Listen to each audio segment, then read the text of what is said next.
Assalamualaikum warahmatullahi wabarakatuh. Kita bertemu kembali dalam Optima TV. Semoga Anda sehat walafiat. Dan kali ini kita istirahat dulu tentang bekam ya. InsyaAllah nanti kita akan sambung lagi. Ada pertanyaan yang sering datang kepada kami tentang luka diabetes atau kencing manis yang susah sembuh. Jadi kenapa luka orang-orang yang berpenyakit diabetes itu terutama di kakinya susah untuk sembuh? Yang bertanggung jawab untuk menyembuhkan luka atau untuk membunuh kuman atau virus atau virus atau untuk mengusir semua musuh-musuh yang berani menyerang tubuh kita adalah antibodi. Jadi antibodi dalam tubuh seseorang yang disebut dengan sel darah putih dan komponennya itu bertanggung jawab penuh untuk membunuh semua kuman-kuman yang datang menyerang atau adanya infeksi di dalam tubuh seseorang. Termasuk juga kuman-kuman yang menggerogoti luka-luka pada orang yang berpenyakit diabetes. Jadi sel darah putih dan komponennya ini seperti tentara dalam satu negara. Kalau dia kuat, kalau dia banyak, dia akan membunuh semua kuman-kuman yang menyerang tubuh kita. Termasuk pada orang yang gangren atau luka diabetes. Sehingga luka boleh disembuhkan. Tetapi pada orang diabetes tidak bisa dia membantu untuk menyembuhkan luka tersebut karena orang yang diabetes ini gulanya tinggi.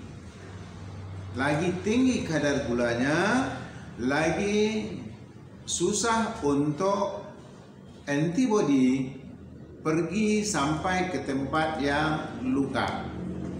Karena apa? Karena darah itu sudah dicampuri, dikotori oleh gula yang berlebih. Sehingga tempat yang tadinya diisi oleh antibodi dan juga oksigen dan nutrisi sekarang diisi kebanyakannya oleh gula yang tidak boleh dijadikan tenaga dalam tubuh seseorang itu. Oleh karena antibodi berenang di dalam darah yang bersih, maka dia tidak bisa sampai ke kaki dengan banyak. Lalu mungkin ada pertanyaan, kenapa di kaki saja yang luka itu bukan susah untuk sembuh, sedangkan di badan sembuh dengan baik? Jawabannya ialah jantung kita di sini. Kemudian dia memompa darah bersih dalam pembuluh darah arteri ke seluruh tubuh kita. Karena pengaruh gravitas bumi, yang darah itu prinsipnya sama dengan air, lebih senang untuk sampai ke tempat yang lebih rendah, yaitu ke kaki. Artinya ke kaki itu tidak dipompa oleh jantung pun darah akan pergi juga, begitulah lebih kurangnya.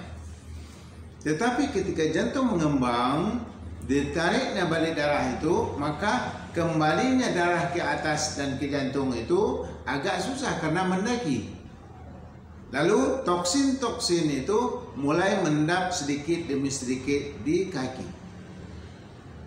Termasuk gula. Jadi gula termasuk toksin yang mendap di kaki yang lama-kelamaan mengganggu makan dan minum saraf juga. Nah, itu makanya orang diabetes dia kebas juga. Sebelum dia luka susah sembuh biasanya dia kebas dulu. Nah, jadi kenapa dia kebas? Karena makanan saraf itu sudah kurang. Makanan saraf juga di dalam darah bersih, oksigen dan nutrisi di dalam pembuluh darah. Maka dengan kurangnya darah bersih ke kaki yang sudah dicemari oleh gula yang berlebihan, maka perlahan-lahan fungsi saraf akan mulai terganggu. Dia akan mulai rosak. pembuluh darah yang halus-halus sudah mula tersumbat oleh toksin, terutama dalam bentuk gula tadi, maka antibodi yang ada di dalam darah itu juga akan berkurangan sampai ke kaki. Kalaupun dia sampai ke kaki, antibodi itu, tentara itu sudah lemah, sudah tidak kuat. Kenapa? Karena dia tidak cukup makan dan minum. Yang mana makan dan minum, oksigen dan nutrisinya di dalam darah yang bersih. Sedangkan ke kaki sudah banyak, yang banyak hanyalah gula. Jadi oleh sebab itu, karena kekurangan antibodi tadi, kuman pesta tanpa perlawanan di tempat yang luka, maka tidak boleh disembuhkan luka pada orang diabetes. Akhirnya itulah sebabnya dokter mengamputasi, diberikan antibiotik. Antibiotik juga pergi ke tempat yang bermasalah melalui darah yang bersih.